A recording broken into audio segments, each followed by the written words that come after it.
कुछ लोग ऐसे लोग हैं जो संविधान में छेड़खानी करने को तैयार हैं, जिनको राष्ट्रगान भी याद नहीं। तो आप भारतीय जनता पार्टी को वोट नहीं देंगे? नहीं देंगे। नहीं है, एक गाना भी चला है, तुम तो धोखेबाज हो, वादा करके भूल जाते हो। नेटवर्क सर्च करके ले लाइएगा, लेकिन बीडी राम कौन सा जोन में है सर्च करके नहीं ला बीडी पाएगा। राम के बारे में कि अगर फोटो भी दिखा के आप पूछते हैं कि ये बीडी राम है कौन, तो कोई पहचान नहीं पाएगा। जय हिंद। अभी गढ़वा पलामू लोकसभा क्षेत्र के फरठिया पंचायत के सीधे खुर्द में हूँ, जहाँ कुछ लोग बैठे हुए दिख रहे हैं। मैं उनसे बातचीत करूंगा कि वो किस पार्टी को समर्थन करेंगे, किस पार्टी को वोट देंगे। क्या नाम है आपका? मेरा नाम महफूज आलम पड़ेगा। थोड़ा तेज बोलिए। महफूज आलम बोलिए।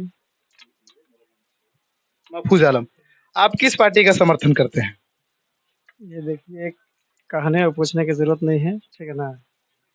सभी लोग चाह रहे हैं परिवर्तन, इसलिए बहुत ज़रूरी है। इसलिए खबर में एक तरफा वोट जाएगा लोगों का। लोग यही चाहते हैं कि हमारे देश में ऐसा शासनकाल हो जिससे हमारे सभी समाज के लोग को भलाई हो, शोषण वाली सरकार ना हो, शासन बेहतर चले। यही सब उम्मीद रखते हैं। मतलब भारतीय जनता पार्टी की सरकार को बदलना चाहते हैं। परिवर्तन तो बदलाव तो सभी जगह यही हो रहा है और ज़रूरी भी है, इसलिए। आखिर क्यों बदलना चाहते हैं? क्या इनके कार्यप्रणाली से आप संतुष्ट नहीं है? किस आखिर कारण क्या है, क्यों बदलना चाहते हैं? देखिए, इनके शासनकाल में ज़्यादातर जातवाद जाति-पात, हिंदू, मुस्लिम यही सब हो रहा है। लोगों को देखिए, जीतने के बाद आदमी शासनकाल में होता है तो सबको एक समान रूप से देखना चाहिए।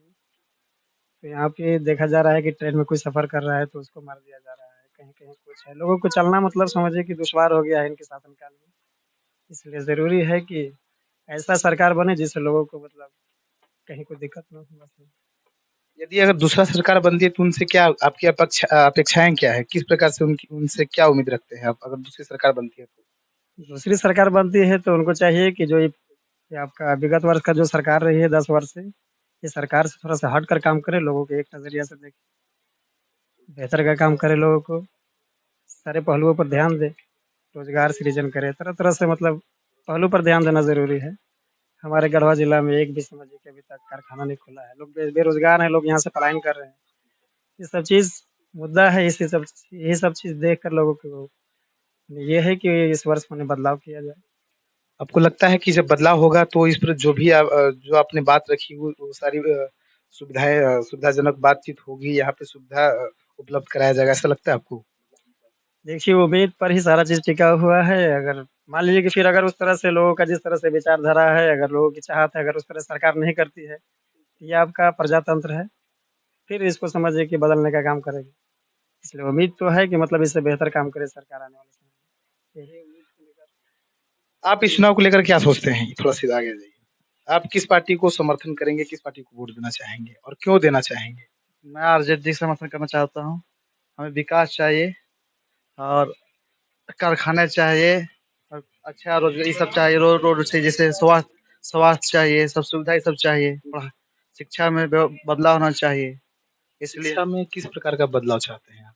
शिक्षा में जैसे हमारे स्कूल में यहाँ पे है, हाई स्कूल नहीं है, बहुत से दिक्कत होते हैं। लड़कियों जाते हैं पढ़ने बाहर तो उनको बहुत कठिनाई होता है। कुछ राह चलते हैं लोग, छेड़खानी जो भी हो, इससे दिक्कत परेशानी होती है। इसलिए हम चाहते हैं कि हमारा गांव में एक हाई स्कूल का।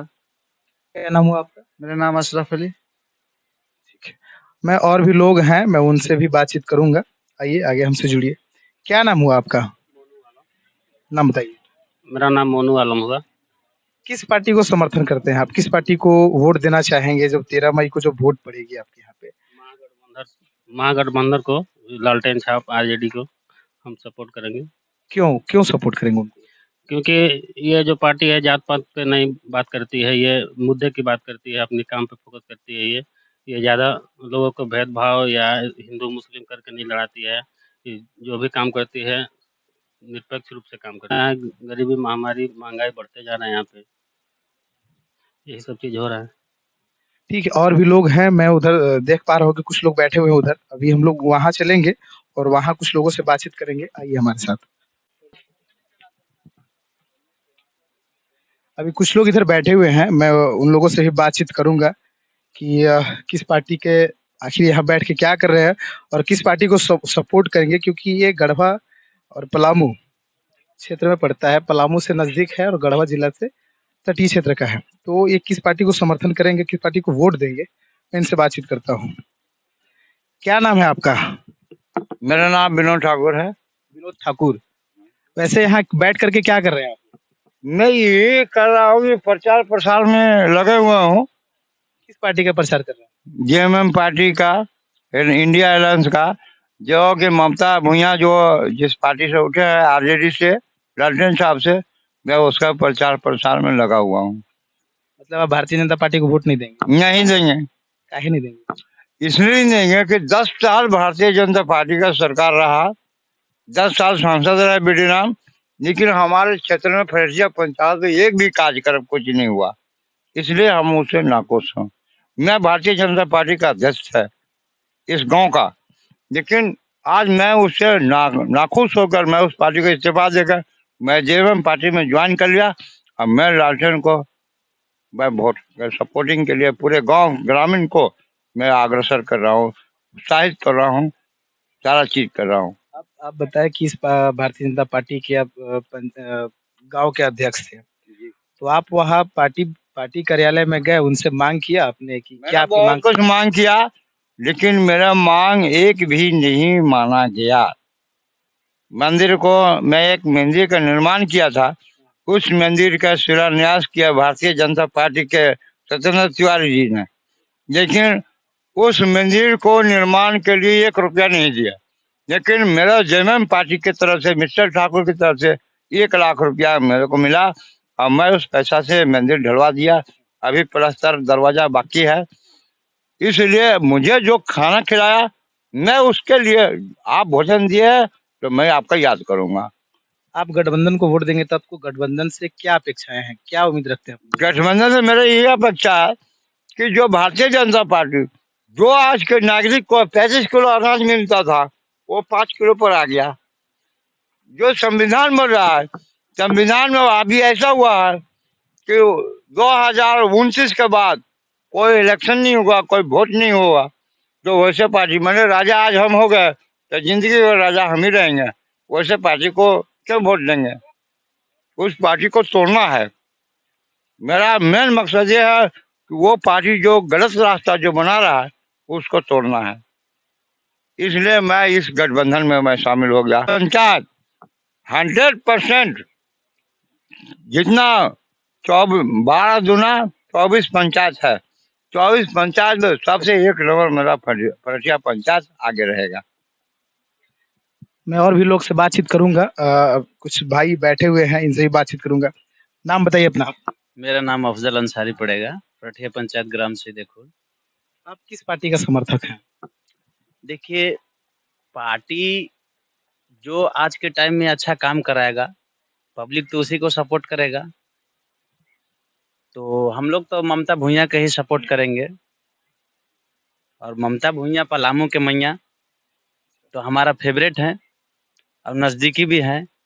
बीडी राम एक ऐसा नेता है कि आप नेटवर्क सर्च करके ले लाइएगा, लेकिन बीडी राम कौन सा जोन में है सर्च करके नहीं ला पाएगा कि बीडी राम कहाँ है। अपने अध्यक्ष तक के और सचिव को नहीं पहचानते हैं, न पब्लिक न उनको बच्चा जानता है कि बीडी राम है कौन। ये तो शॉर्ट फुल फॉर्म दे दिए बीडी राम, हम लोग का पूरा नाम भी पता नहीं है कि बीडी का मतलब होता क्या है, बीड़ी होता है कि सिगरेट होता है, पता नहीं है बीडी राम क्या है। और भारत में अगर बीजेपी के बात करें तो बीजेपी एक ऐसा पार्टी है जो कि मॉब लिंचिंग, किसानों पे लाठीचार्ज और कई तरह के लाठीचार्ज हो गए। अभी दिल्ली के अंदर लाठीचार्ज कराए, किसानों के मरवाए उन्होंने, कई तरह की बात है। हिंदू मुस्लिम के बात करते हैं। ये भारत के प्रॉपर्टी जो हमारा आज के टाइम में इंडिया का सबसे ज़्यादा इनकम आता है रेलवे के पास। अब आज वो रेलवे को प्रॉपर्टी सीधा अडानी और अंबानी के देख रहे हैं हम कल रात में गए रेलवे स्टेशन रेहला तो देखे अडानी रेलवे। हम देखते थे भारत रेलवे, पश्चिम रेलवे, पूरब रेलवे, उत्तर रेलवे, लेकिन ये अडानी रेलवे देखे तो हमें विश्वास हो गया कि इस मुल्क को बेचा जा रहा है। तो हम सभी से आग्रह यही करेंगे कि देखिए, भारत में रहना है किसी भी पार्टी को तो एक सभी समुदाय के साथ लेकर चले और सभी हिंदू मुस्लिम भाइयों को एक साथ लेकर चले। हम उस पार्टी को समर्थन कर देंगे, ना कि बीजेपी को हम समर्थन करेंगे। बीजेपी पार्टी ऐसा है कि हमारे झारखंड में 2017-23-24 में एक भी आवास नहीं दिया। केंद्र सरकार ने हमारा झारखंड के साथ सौतेला व्यवहार किया और सौतेला व्यवहार का उनका जवाब हम लोग ईंट से पत्थर देंगे। पलामू के भुइयाँ ममता भुइयाँ पलामू के मैया, हम लोग मैया के जिताएंगे, पलामू के हैं और हम लोग तहे दिल से उनका शुक्रिया अदा भी करते हैं और वो आएंगे भी। तो हम लोग के ज़्यादा तो यही चांस है और सभी लोग को बता भी रहे हैं कि ममता भुइयाँ को भारी से भारी मतों में विजयी बनाए। गठबंधन के जीतने के बाद आप लोगों के जो आप सीधे खुर्द के जो लोग हैं उनकी क्या अपेक्षाएं होगी? क्या उनसे क्या पहला मांग क्या होगा आपका? पहला मांग देखिए, अब तो जीत का बात अलग है। अगर जीत हो जाता तो पहला नंबर अभी ये हमारा जो आप ग्राम पंचायत फरठिया सीधे खुर्द में आए, अभी एक ठेकेदार आया था पीएचडी विभाग का, रोड का इतना हालत खराब करके गया है। और कोई भी योजना होता है तो एक लिमिट में होता है। जैसे वो 5 साल के टेंडर है तो 5 साल टेंडर खराब होने के बाद ही वो टेंडर या तो वो जन कल्याण से मिले या कल्याण विभाग से मिले या मंत्री कोटा से मिले। अगर वो मिलेगा तो सबसे पहले इस सड़क को लगवाया जाएगा। हमारे नज़दीकी प्रतिनिधि हैं माननीय मिथिलेश कुमार ठाकुर जी, उन्होंने 2019 से पहले भी कई विधायक लोग बने, लेकिन एक चौक चौराहा पर कोई काम नहीं मिलता था। लेकिन हमारे माननीय मिथिलेश कुमार ठाकुर जी जब से बने हैं, सभी चौक चौराहे पे लाइट बत्ती मास्टर लाइट के व्यवस्था किए गए हैं, सड़क के व्यवस्था किए गए हैं, सभी चीज़ का पूर्ण रूप से व्यवस्था कर रहे हैं वो। चाहे वो गरीब का शादी हो, बेटियां का शादी हो, चाहे वो विधवा कोई परेशान वो हो। विधानसभा की बात है, जी, जी। आप लोकसभा की बात करें। लोकसभा में तो हम लोग ममता भुइयां के ही सब उनसे पहला अपील ममता भुइयां जी से यही रहेगा कि हमारा गांव का सड़क सबसे पहले। और भी कुछ लोग हैं, मैं उनसे भी बातचीत करूंगा। आप इधर आइए थोड़ा सा। क्या नाम है आपका? सर मेरा नाम गुलाम हुसैन है। आप किस पार्टी को वोट देना चाहेंगे? सर ऐसे तो हम शुरू से ही इंडिया गठबंधन की ओर हैं और हमेशा रहेंगे भी। ऐसे मैं झामुमो का फरठिया पंचायत का पंचायत प्रभारी रहा और अभी वर्तमान में बूथ नंबर 170 का बूथ प्रभारी भी। और हम लोगों को ये लोकसभा जो है चुनाव एक ऐसा त्योहार है जिसमें हम लोगों को एक अच्छे, सच्चे और ऐसे ईमानदार नेता चुनने का अवसर मिलता है।